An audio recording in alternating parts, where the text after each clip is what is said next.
January 17, 1940. The North Atlantic. A steel hull cuts through black water under a sky the color of coal smoke. The wind screams. Ice forms on the railings of HMS Wolverine *, a V-class destroyer no longer than a city block, displacing barely 1,400 tons. Her crew of 145 men huddle in wool coats that do nothing against the cold. Salt spray freezes on their faces. Below deck, the smell of diesel fuel mingles with sweat and wet wool. The ship rolls 30 degrees to port, then back to starboard. A tin mug slides across the mess table and clatters to the floor. No one picks it up. They are hunting. Somewhere beneath them, in the lightless depths where pressure crushes steel and sound travels in strange spirals, a German U-boat glides silent as a held breath. Its crew of 48 men breathe recycled air, thick with the stench of unwashed bodies, diesel fumes, and fear. They have been submerged for 19 hours. The captain watches the depth gauge with eyes that have not closed in 2 days. He knows the British are above. He can hear the propellers. He counts the revolutions. He calculates distance. He waits. This is the beginning of something no one in Tokyo or Berlin could have predicted. This is the moment when one small ship, dismissed by naval theorists as obsolete, would rewrite the mathematics of submarine warfare and send shockwaves through the Imperial Japanese Navy 6,000 miles away. The destroyer was never supposed to matter. In 1939, as Europe collapsed into war, the prevailing wisdom among naval strategists was clear. The age of the surface raider had ended. The submarine would dominate the seas. German Admiral Karl Dönitz had calculated that with 300 U-boats, he could starve Britain into submission within months, cut the Atlantic convoys, sink the merchant ships, let the island nation wither. Japan watched this strategy with keen interest. The Imperial Navy had invested heavily in submarine technology. They built the I-400 class, the largest submarines in the world until the nuclear age, capable of carrying aircraft. They believed, as the Germans believed, that submarines were the future of naval warfare. Invisible, unstoppable, destroyers like HMS Wolverine were considered auxiliary vessels. Escort duty. Convoy protection. They were small, lightly armed, built for speed rather than endurance. The British had dozens of them, relics from the Great War, outdated the moment they launched. Wolverine herself was commissioned in 1919, already 20 years old when the Second World War began. Her crew called her the Old Lady. Her maximum speed was 34 knots, respectable but not remarkable. She carried 4 4.7-inch guns, torpedo tubes, and depth charges. On paper, she was unremarkable, a footnote in the ship registries. But war does not care about paper. The Germans expected efficiency, clinical, surgical. They had trained for years in the Baltic, perfecting the wolf pack tactics that would send thousands of tons of Allied shipping to the ocean floor. The U-boat commanders were young, educated, many from good families. They studied mathematics and physics. They understood hydrodynamics and ballistics. They believed in the Kriegsmarine's superiority not because of propaganda, but because of engineering. German submarines were precision instruments, Krupp steel, Zeiss optics, every gauge calibrated to the millimeter, every torpedo tested and retested. They descended into the Atlantic believing they were untouchable. What they did not expect was the sheer, relentless competence of a destroyer crew that had been hunting submarines since before most U-boat. January 17th, HMS Wolverine detected U-33 at 3:42 hours, not by sight, not by radar, by sound. The ship's ASDIC operator, a 23-year-old Welshman named Davies, sat in a compartment barely larger than a coffin, headphones clamped over his ears, listening to the pulse of the ocean. Ping, silence, ping, silence. Then, a different echo. Metallic hollow, he called it in. Range, 800 yards, depth, 60 meters. The captain, Commander James Rowland, ordered flank speed. The destroyer surged forward, propellers churning white water, closing the distance in seconds. The crew loaded depth charges, 200 pounds of Torpex explosive in steel drums set to detonate at specific depths. They dropped them in a pattern, port, starboard, center. The charges tumbled into the black water, descending in silence until the pressure triggers activated and the ocean erupted. The sound of a depth charge detonation underwater is not like anything on land. It is a shockwave that compresses water into a hammer. Inside U-33, the lights shattered. Valves burst. Men were thrown against bulkheads. The submarine's pressure hull groaned, a sound like a cathedral collapsing in slow motion. The captain ordered emergency surface. They had no choice. The ballast tanks were damaged. They were flooding. The submarine broke the surface at 4:11 hours, water cascading off her conning tower, and Wolverine was waiting. The destroyer's searchlights snapped on, and in that cold white glare the U-boat looked small, vulnerable. 48 men scrambled onto the deck, hands raised, as British sailors trained rifles on them. By 4:30 hours, U-33 was sinking. Her crew was aboard Wolverine asterisk, shivering in blankets, drinking hot tea from tin cups. The first kill. But it was not the kill that mattered. It was what the British found inside. When the boarding party entered U-33 before she went down, they discovered something unexpected. Enigma rotors. The encryption machine the Germans used for all naval communications. Not the machine itself. Those were destroyed by the crew, trying to break the German naval code for months. These rotors would give them the key. Within weeks, British intelligence was reading German U-boat communications. They knew where the submarines were before they attacked. They knew patrol routes, supply rendezvous, everything. But Wolverine was not finished. January 23rd, 6 days later, U-55, a Type VIIB submarine, was stalking convoy HX-17 in the western approaches when Wolverine and her sister ship HMS Whitshed triangulated her position using ASDIC cross bearings. The U-boat dove to 120 meters, deeper than her rated depth, hoping the British would lose contact. They did not. The destroyers bracketed her with depth charge patterns, methodically, like scientists conducting an experiment. After 40 minutes, U-55 surfaced, her hull cracked, water pouring in. 41 men evacuated. The submarine sank at 18:47 hours. 2 submarines in 6 days. The German U-boat command began to notice.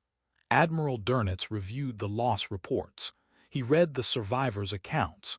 They described a destroyer that hunted with uncanny precision, that always seemed to know where they were, that dropped depth charges in patterns so exact they were mathematically inescapable.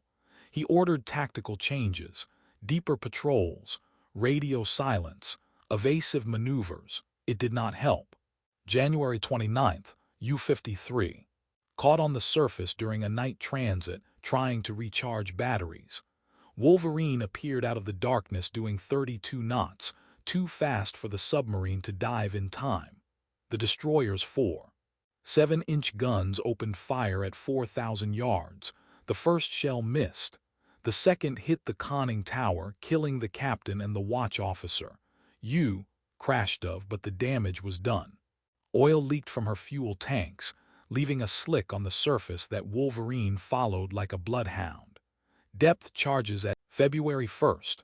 U attacked by Wolverine while submerged at periscope depth. The destroyer's ASDIC operator detected the submarine's hydrophones. The U-boat was listening for targets, and that listening made a sound. Wolverine approached at slow speed, minimizing her own noise signature, then accelerated to attack speed at the last moment. 8 depth charges in a diamond pattern. U-41 surfaced bow first at a 40-degree angle like a whale breaching and rolled to port. The crew abandoned ship. 37 survivors, 11 dead. February 5th, U-64. Intercepted by Wolverine in the North Channel. This submarine had a veteran crew, men who had served in the Spanish Civil War, who knew every trick of submarine warfare. They ran silent, shut down all non-essential systems, lay motionless on the ocean floor at 200 meters, hoping the British would give up. Wolverine did not give up. Commander Rowland ordered a creeping attack. Slow, methodical passes, dropping single depth charges every 2 minutes, adjusting depth settings based on echo patterns. It took 4 hours. At 3:12 hours, U-64's pressure hull cracked. The submarine rose uncontrollably, breached the surface, and sank in 90 seconds. 43 survivors. February 9th. U-23. The final kill. This U-boat was captained by Otto Kretschmer, who would later become one of Germany's most decorated submarine aces. He was 27 years old, brilliant, arrogant. He believed he could outthink any destroyer captain. He tried every evasion tactic: decoys, oil slicks, false echoes created by releasing compressed air. Wolverine was not fooled. Kretschmer went deep, 230 meters, beyond safe limits, the hull groaning under the pressure. The destroyer's depth charges were set to 250 meters. When they detonated, the shockwave ruptured the submarine's ballast tanks. U-23 surfaced stern first, propellers still spinning, and Wolverine *S crew watched as the submarine's bow slipped beneath the wave. In Tokyo, the news arrived in coded diplomatic cables and intelligence reports. The Imperial Japanese Navy's submarine commanders studied the engagement records. They read the survivor testimonies translated from German. They analyzed the tactics, and they were stunned. The Japanese had built their submarine doctrine on the German model: silent approach, torpedo attack, rapid withdrawal. But here was a British destroyer, a single outdated vessel, methodically destroying U-boats with a success rate that should have been statistically impossible. The Germans were supposed to be invincible underwater. The Kriegsmarine was the finest navy in Europe. Yet HMS Wolverine had turned submarine hunting into an industrial process. Japanese naval theorists began to question their assumptions. If a 20-year-old British destroyer could sink 6 U-boats in less than 2 weeks, what did that mean for Japan's submarine fleet? The Imperial Navy had 63 submarines in 1940, impressive on paper, but most were designed for long-range patrols and fleet actions, not the kind of convoy raiding the Germans were attempting. Japanese submarines were large, comfortable by wartime standards, with amenities like air conditioning and separate sleeping quarters for officers. But they were also slower to dive and louder underwater than their German counterparts. If the British could hunt German submarines with such efficiency, Japanese submarines would be sitting ducks. The implications were staggering. Japan's entire Pacific strategy depended on controlling sea lanes. The invasion plans for Southeast Asia, the Philippines, the Dutch East Indies, all required submarines to disrupt Allied supply lines and protect Japanese convoys. But Wolverine had demonstrated something terrifying: that Allied anti-submarine warfare was not a defensive measure. It was a weapon. The men aboard HMS Wolverine did not think of themselves as revolutionaries. They were tired. They ate tinned beef and stale bread. They slept in hammocks strung between pipes, rocked by the endless motion of the sea. The destroyer never stopped moving. Even in port, deck vibrated with the hum of generators and ventilation fans. The crew worked 4-hour watches, stumbling through the ship in darkness because showing lights at night would attract submarines. They urinated in buckets because the heads were frozen. They wrote letters home they knew might never arrive, but they were good at their job. That was the revelation. Not that they had superior technology, they didn't. Not that they had numerical advantage. Wolverine hunted alone or with one escort. They were good because they had learned their craft through repetition and survival. The Aztec operators could distinguish between a whale, a wreck, and a submarine by the quality of the echo. The depth charge crews could load and drop 20 charges in 5 minutes. Commander Rowland could calculate intercept courses in his head faster than his navigator could plot them on a chart. This was competence refined by necessity, and the Germans, for all their engineering brilliance, had not anticipated this. They had designed submarines to fight a war on paper, where factors like crew fatigue, equipment maintenance, and human intuition did not exist. They assumed that if their submarines were superior in design, they would be superior in combat. But war is not a design competition. War is a grinder. It rewards not the best blueprint but the best execution. The symbolic object that haunted the German survivors was not technological. It was a cup of tea. Every submarine crew that surrendered to HMS Wolverine was given the same thing as they climbed aboard, dripping and shaking: hot tea in tin mugs. Not coffee, not water, tea. With milk and sugar if supplies allowed. The Germans, who had been living on black bread and canned sardines, who had not tasted fresh food in weeks, who had just watched their submarine sink and their crewmates die, found themselves holding this simple, absurd offering.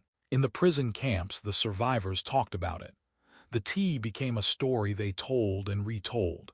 It represented something they had not expected. The British were not cruel. They were not fanatics. They did not gloat. They were simply professional. They sank your submarine, they fished you out of the water, and they gave you tea. It was the banality of it that was disturbing.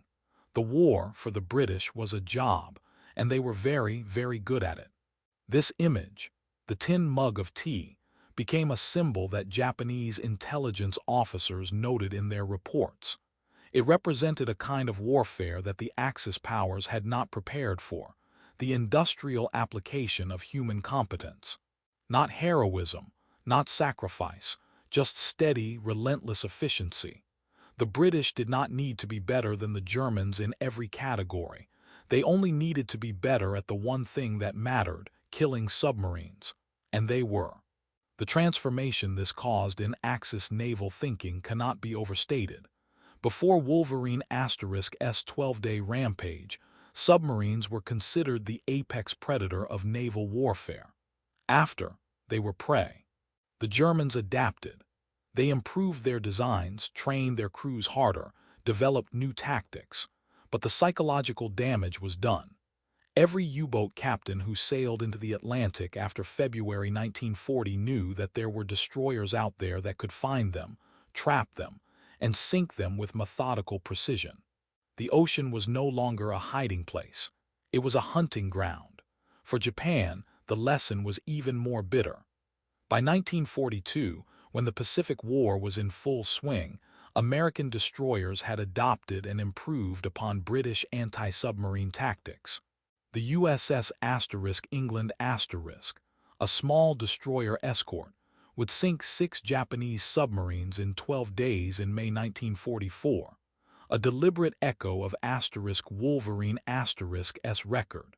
Japanese submarines, designed for fleet actions and glory, were hunted to near extinction. Of the 128 Japanese submarines that went to war, 129 were sunk.